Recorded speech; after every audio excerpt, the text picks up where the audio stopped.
계시록에는 천사와 마귀에 관한 이야기가 다른 성경보다 많이 기록이 되어 있습니다.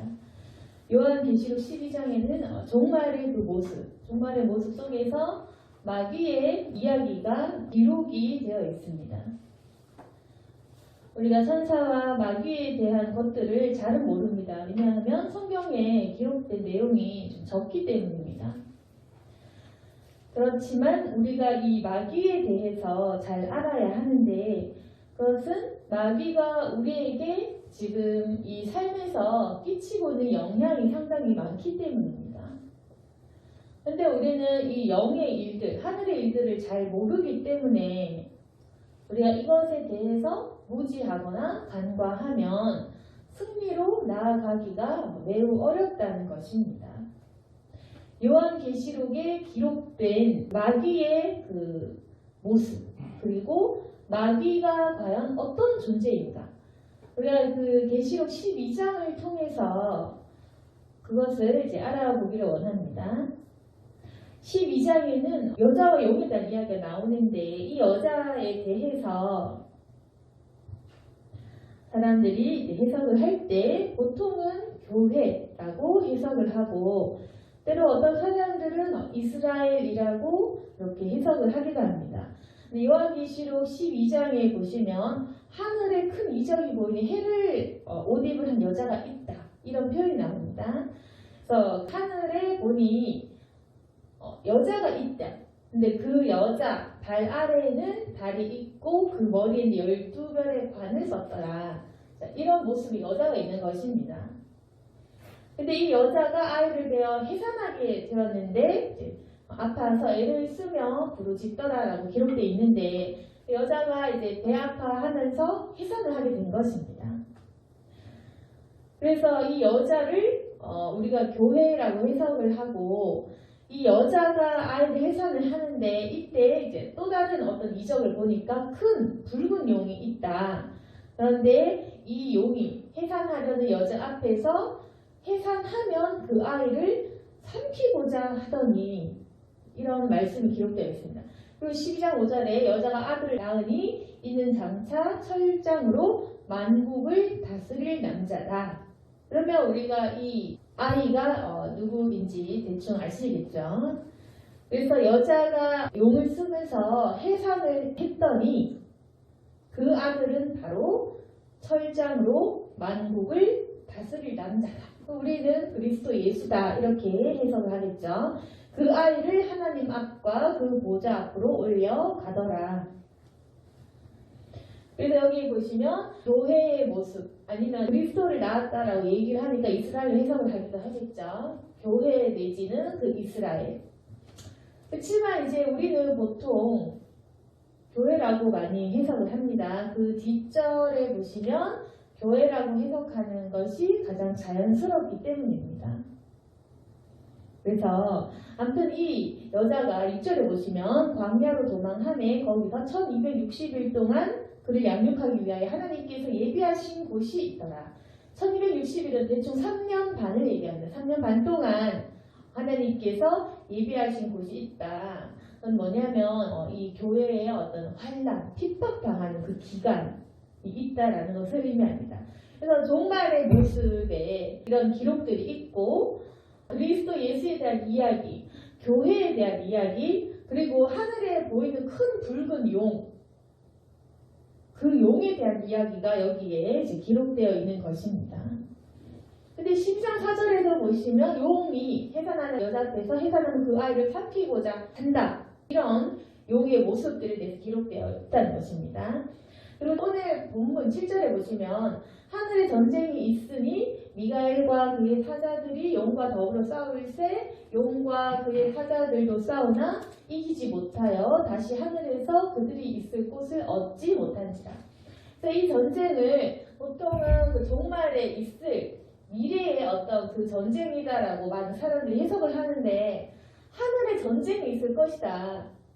그래서 우리가 아시다시피 그리스도 예수께서 마귀를 무찔러 주실 것입니다. 그리고 그 모습 속에 어떤 것들이 기록되어 있냐면 그날에 하늘에 전쟁이 있을 것이라는 겁니다.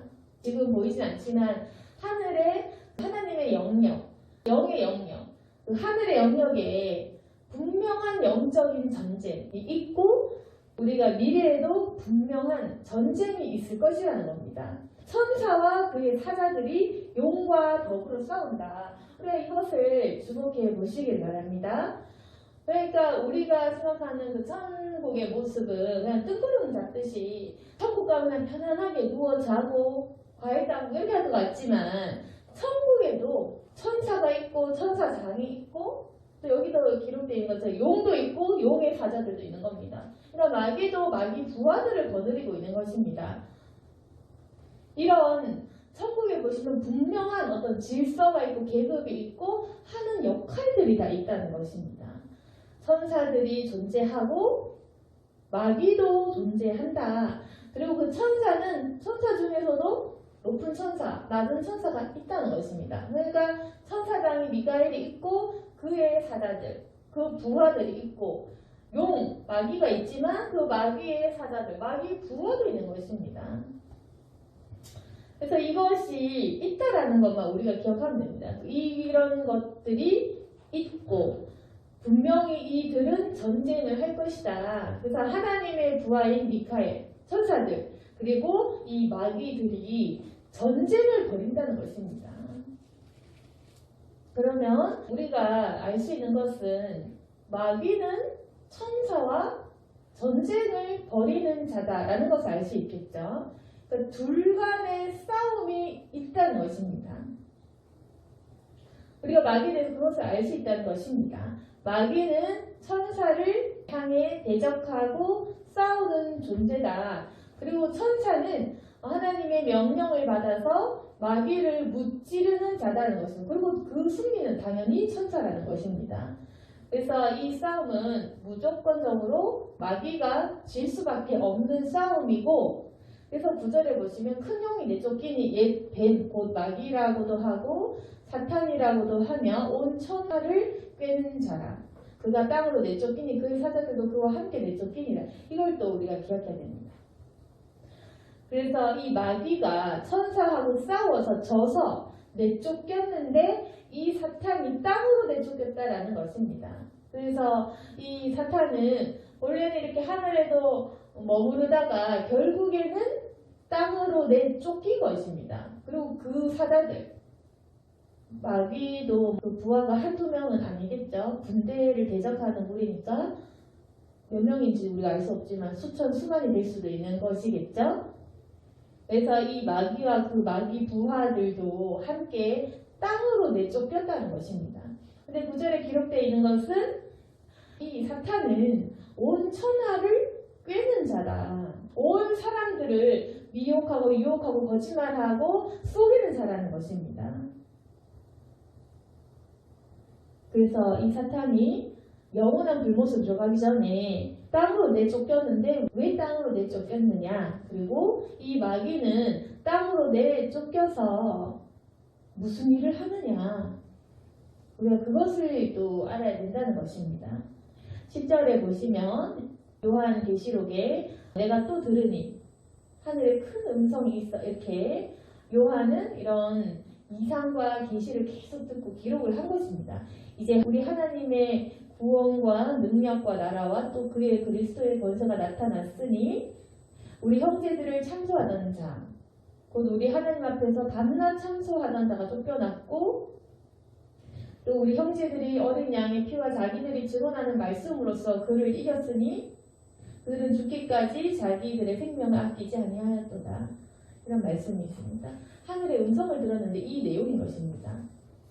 여기에 보면 그리스도의 권세가 마귀를 쫓아냈다라는 사실을 알 수 있습니다. 그건 우리가 다 알고 있는 것이고, 근데 여기 보시면 마귀가 어떤 자냐? 우리 형제들을 밤낮 참소하던 자라는 것입니다. 그러니까 마귀가 하는 역할이 굉장히 구체적으로 이제 기록이 되어 있는 것은 이 마귀는 두루다니면서 우리를 하나님 앞에서 밤낮 참소한다. 우리를 유혹하고 꿰고 우리를 속이면서까지 그러면서도 하나님 앞에서 우리를 밤낮 고발하고 우리를 반드시 참사하는 거예요. 그래서 욥도 당했죠. 욥기서에서도 사탄이 그런 역할을 하고 있는 것을 분명하게 우리에게 말해줍니다.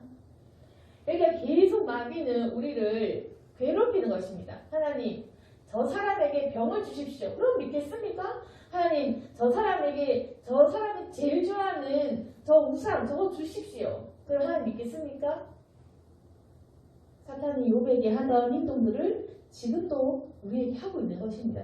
그러니까 이건 뭐냐면 종말론적인 사탄의 그 일들이긴 하지만 사탄이 어떠한 존재인지, 사탄이 무슨 일을 하고 있는지, 지금도 사탄이 우리에게 어떤 일을 하는지 우리가 그걸 알아야 된다는 것입니다. 그래서 사탄은 계속해서 우리들을 유혹하고 거짓말을 계속하면서 하나님 앞에서 우리로 하여금 우리를 참소하고 고발하고 우리 행위들에 대해서 넘어지도록 하는 그런 역할을 하고 있다는 것입니다. 그래서 욥기에서도 보면 하나님께서 욥을 칭찬하셨는데 마귀가 하나님 앞에서 욥은 그런 자가 아닙니다. 하나님 의인 아닙니다. 욥에게 사람 뺏어가 보세요. 자식 뺏어가 보세요. 물질 뺏어가시고 몸을 쳐보세요. 그러면 저 욥이 하나님을 믿겠습니까? 라고 이야기를 하는 것처럼 마귀는 계속 그런 행동을 하는 것입니다. 끊임없이 우리에게 나약한 부분들 건드린 하나님, 저 사람에게 고난 주고 고통 주고 아니면 죄의 유혹을 한번 줘보세요. 그러면 저 사람이 믿나 안 믿나 분명히 하나님을 배반할 것입니다. 그리고 저 사람은 가짜입니다. 이 말을 계속하는 것입니다. 그 하나님께서는 모든 것들 중에서 그것도 허용을 하시는 것입니다. 사탄의 권세라는 것은 하나님이 허락하시고 하나님께서 허용한 그 안에서 이루어지는 것이기 때문에 그래서 결국 욥에게도 그러한 시험이 일어난 것이다. 그러면 이걸 이겨야 하는데 우리가 욥처럼 물론 힘들고 시험 들이지 이겨야 되는가 어떻게 그러면 이길 수 있는가 11절에 보시면 어린 양의 피로 자기들이 증언하는 말씀으로서 그를 이겼으니 이렇게 이야기하죠. 사탄을 이길 수 있는 방법은 바로 이것입니다. 항상 우리를 고발하고 우리를 유혹하고 우리 머리 꼭대기에 있고 우리 속에 그 죄악의 심성을 너무나 잘 알고 있는 이 사탄을 이기려면 바로 어린 양의 피가 필요하다. 바로 예수님의 그 보혈입니다. 그 예수님의 피, 자기들이 증언하는 그 말씀으로서 이길 수 있다. 우리가 사탄을 이길 수 있는 방법은 예수님 보혈과 말씀밖에 없다는 것입니다. 그래서 그 예수님의 보혈을 믿고 이미 그 피는 이루어져 있는 십자가의 사건이기 때문에 그 피로써 우리가 그 피를 믿는 십자가를 바라보는 그 믿음으로써 이 사탄을 이길 수가 있다. 우리가 피로 이기자, 보혈로 이기자. 그러면 그 보혈로 이기자라는 말의 뜻은 무엇입니까? 그러니까 이 보혈로 이기자라는 얘기는 뭐냐면 십자가의 그 보혈을 믿자라는 얘기랑 동일한 것입니다. 십자가의 보혈로 우리가 병을 고칩시다. 십자가의 보혈로 이깁시다. 이 말은 십자가의 보혈을 믿으라는 말하고 똑같은 것입니다. 그러니까 우리가 십자가를 믿지 않으면 안 된다. 부활의 사건, 십자가의 대속의 사건, 그것이 핵심 키워드라는 것입니다. 그래서 우리가 예수님을 믿지 않거나 예수님의 십자가를 믿지 않으면 이 일은 일어나지 않는다. 가장 중요한 사건은 대속의 죽음이라는 것을 반드시 알아야 됩니다. 그래서 우리가 그 보혈의 능력, 죽음의 그 의미를 계속 묵상하고 그 대속의 죽음을 의미를 묵상하고 믿고 기도할 때 그 피의 능력, 보혈의 능력은 우리가 하여금 마귀를 이길 수 있게 하는 것이라는 거다. 그리고 우리가 증언하는 하나님의 그 말씀, 살아계신 그 말씀으로 이 마귀를 대적하고 이길 수 있다는 것입니다. 그런데 또 하나 중요한 것은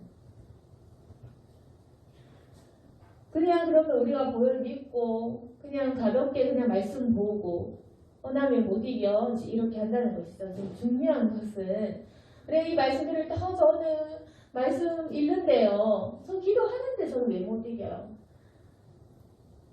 11절에 그 치유라는 그 전제는 어떻게 이길 수 있냐면 죽기까지 자기 생명을 아끼지 아니하였도다. 이렇게 기록되어 있죠. 그러니까 마귀와의 싸움이 그냥 이게 쉽지는 않다는 것입니다. 우리 형제들이 그 말씀으로 피로 이겼더니 그들은 죽기까지 자기 생명을 아끼지 아니하였도다. 이기려면 죽기까지 생명을 아끼지 말아라. 그래서 목숨 걸고 싸워라 이 말입니다. 결국 사탄을 이길 수 있는 힘은 주님의 보혈, 그리고 하나님의 말씀, 그리고 보혈과 말씀을 믿는 죽음을 각오한 사람들의 그 영성, 죽음을 각오한 이 사람의 자유 의지만이 사탄을 이길 수 있는 힘이다. 그게 바로 우리에게 주신 사명이고 성도의 권세라는 것은 바로 이것을 의미한다는 것입니다. 그래서 왜 우리가 사탄을 못 이겼냐면 우리가 죽기까지는 안 믿으니까. 사실 우리가 살살 믿고 대충 믿고 편안하게 믿지 죽기까지 생명을 내던지기까지 그렇게까지는 우리가 신앙생활을 잘 하지는 않겠죠. 그러니까 진다는 말입니다. 사탄이 얼마나 똑똑하고 강하고, 사탄은 영적인 존재니 사람들의 마음을 훤히 알 텐데 우리가 어떻게 이기겠습니까?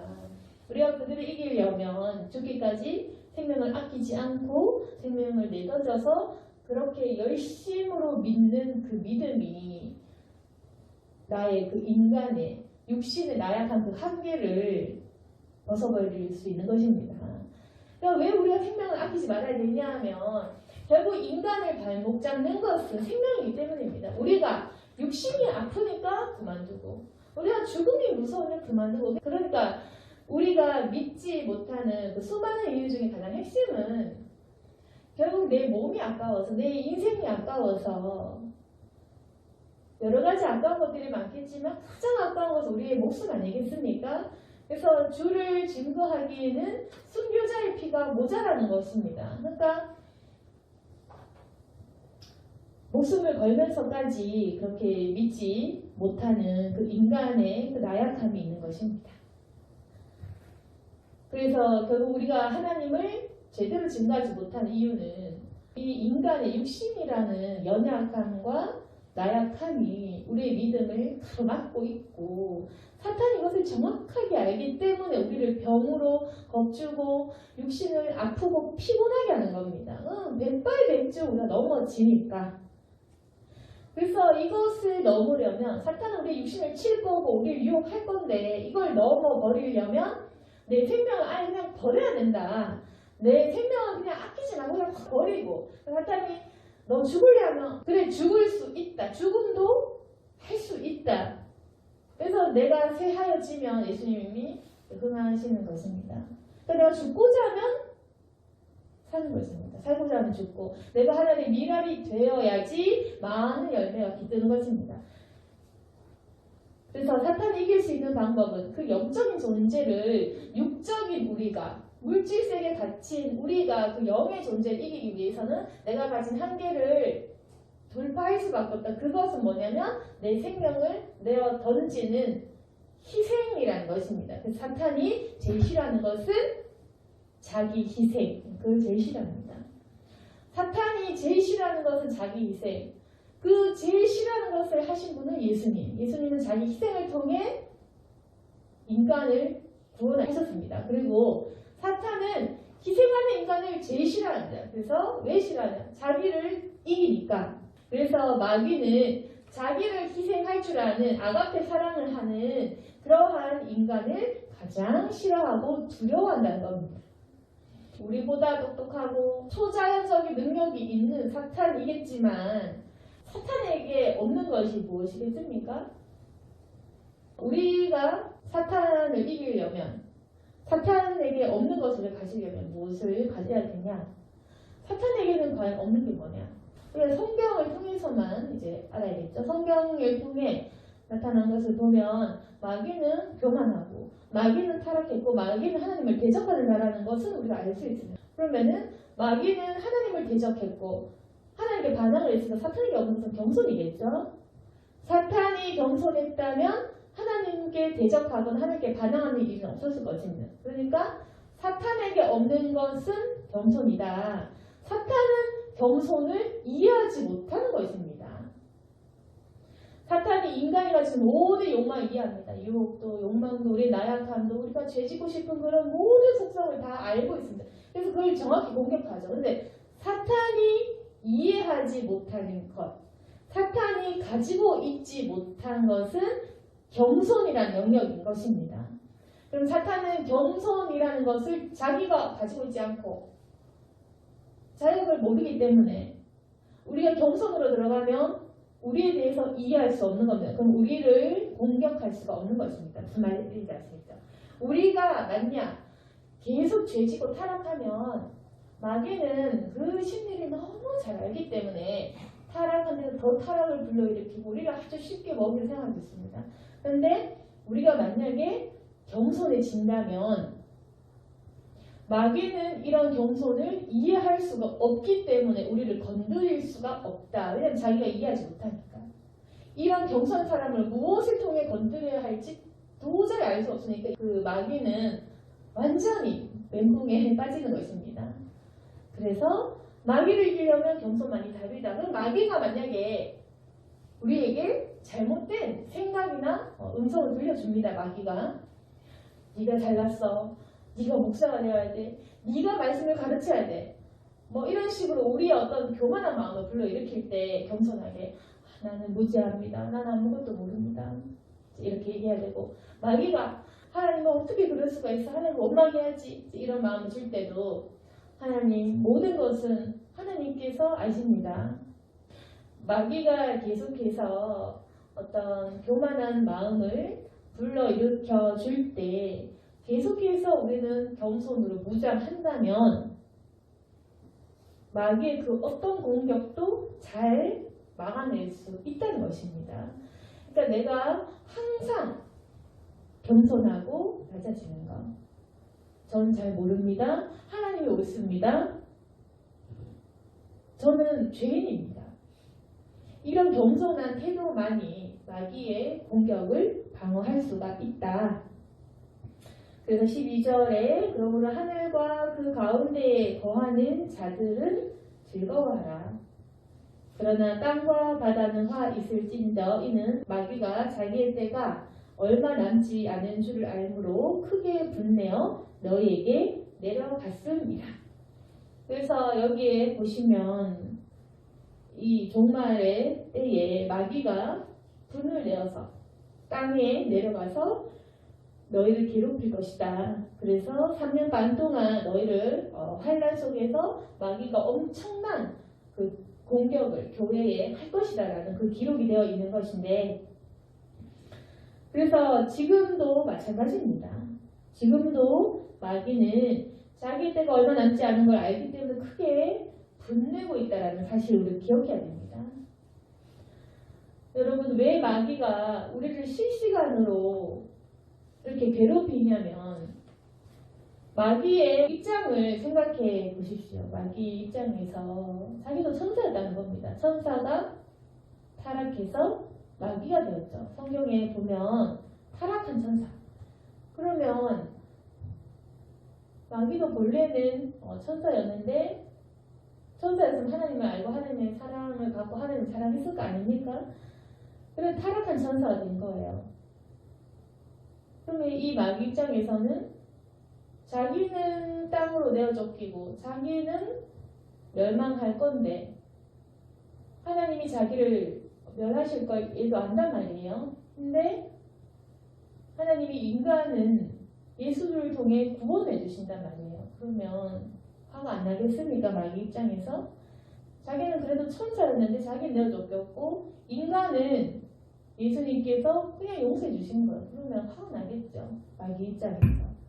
엄청나게 분이 나는 것입니다. 그러니까 마귀는 우리 인간을 질투하고 있는 것입니다. 마귀는 천사였고 하나님 말고 하나님을 사랑했던 존재이기 때문에 지금 하나님의 극심한 그 미움을 받고 있는 마귀는 화가 날 수밖에 없다. 근데 우리는 십자가 용서를 받은 구원받을 무리, 그럼 우리를 제일 싫어하죠. 마귀는 구원받을 무리가 정말 싫은 것입니다. 왜냐? 자기의 때가 얼마 남지 않은 것을 아니까. 사탄은 영적인 존재이기 때문에 우리랑 달라서 그 마지막 때를, 자기의 때를 아는 것입니다. 지금도 우리를 괴롭힌 이유는 질투심 때문인 것입니다. 마귀는 우리를 너무나 질투하고 우리가 하나님의 사랑과 용서를 받은 것에 대해서 굉장한 분노를 갖고 있다. 그 분노는 인간을 집어삼키고 하나님을 대적하고, 절대로 이 마귀는 회개할 수 있는 그런 존재가 아닌 것이, 마귀는 이미 그냥 멸망의 길로 아예 돌아서 존재인 것입니다. 그렇다면 이 마귀가 지금도 우리를 괴롭히고 있는 이유, 우리를 싫어하고 질투하고 분내고 우리를 계속해서 똑같이 자기와 함께 같이 망하자고. 그러니까 마귀 입장에서는 자기는 죽을 게 뻔하니까 나도 죽을 건데 같이 죽자 이렇게 되겠죠. 그래서 우리를 계속 멸망의 상태로 끌어가는 것입니다. 그럼 마귀는 자기 목숨 걸고 일하니까 얼마나 열심히 노력을 하겠습니까? 그런데 우리는 천하태평하게 만만하게 보니까 늘 마귀에게 지는 것이겠죠. 오늘 말씀을 정리하겠습니다. 우리가 마귀에 대해서 알고 이제 이겨야 되는데, 오늘 말씀을 통해 요한계시록을 통해서 나타난 마귀의 모습 또한 그런 것입니다. 항상 우리를 고발하고 하나님 앞에서 우리를 참소하고 우리를 늘 꾀고 유혹하고, 그리고 우리가 늘 화가 나는 상태인 것입니다. 그러면 우리는 보혈의 피의 그 능력으로, 그리고 이 하나님의 말씀으로 그것들을 대적을 해야 되는데, 대적하는 능력이 우리에게 약했던 이유는 생명을 우리가 바치면서까지 치열하지는 못했다. 그러니까 우리가 이제는 우리의 목숨을 아끼지 않고 적극적으로 대적을 해야 된다. 왜? 우리는 이미 천국에 갈 사람들, 이미 천국 명단에 오른 사람들이고 마귀는 멸망할 존재들이기 때문에 우리는 반드시 싸워 이겨야만 한다는 것입니다. 마귀에게는 겸손이 없고 마귀에게는 자기 희생이 없습니다. 그렇기 때문에 이 마귀를 이기는 구체적인 방법은 우리가 겸손해지는 것. 그럼 우리가 내면의 싸움에서 이길 수 있습니다. 그리고 우리가 희생을 하는 것. 그리고 마귀가 그렇게 막으려고 하는 그 열매들 맺을 수가 있습니다. 마귀가 또한 제일 싫어하는 것은 인간의 회개, 그리고 십자가 예수님의 그 사역을 가장 싫어하기 때문에 이것을 하지 못하고 믿지 못하도록 만들 것입니다. 그러나 우리는 끊임없이 복음의 핵심은 십자가의 죽음이고 부활이고, 또 우리가 그것을 믿는 믿음으로 회개해야 한다는 사실을 기억을 해야 될 것입니다. 그래서 앞으로도 우리는 사탄 마귀를 대적하며 주 앞에서 승리하며 칭찬받는 여러분이 되어야 할 것입니다. 오늘 말씀을 통해서 이제 우리가 예수님의 증거를 가진 자들이 되어서 주님의 남은 그 자손으로서 마귀를 대적하고 싸우고 승리하는 저와 여러분이 될 수 있기를 소망합니다. 아멘. 기도하겠습니다. 거룩하신 하나님 아버지, 우리가 보이지 않는 것들을 잘 못 믿고 또 보이지 않는 존재들에 대해서 인식을 하기가 참 어렵습니다. 하지만 말씀을 통해 마귀가 항상 우리를 해방한다는 것을 잘 기억할 수 있도록 도와주옵소서. 대적 기도할 수 있도록 능력을 주옵소서. 기도에 힘을 부어 주시옵소서. 주여, 우리가 이제는 영적 싸움에서 이길 수 있기를 원합니다. 주여, 마귀는 우리를 미워하고 싫어하나 오직 주께서는 우리의 편이시고 우리에게 힘을 주십니다. 주님을 더욱 사랑할 수 있도록 도와주시고 주께서 우리를 구원하실 그것들을 믿을 수 있도록 도와주옵소서. 우리는 이미 승리한 자들입니다. 하나님, 이 말씀을 가지고 더욱더 하나님 마음을 굳게 동여매고 또 하나님 마지막 때가 급하다라는 것을 기억할 수 있도록 도와주시옵소서. 또한 하나님 아버지, 우리가 아직까지 죄와 싸우되 죽기까지 피 흘리기까지는 하지 못했다는 것을 또한 우리가 시인합니다. 주여, 우리를 용서해 주시고 연약한 자들을 도와주시옵소서. 오늘 말씀을 기억하게 하시며 사탄의 유혹에 넘어지지 않도록 주께서 도와주옵소서. 예수님 이름으로 기도드렸습니다.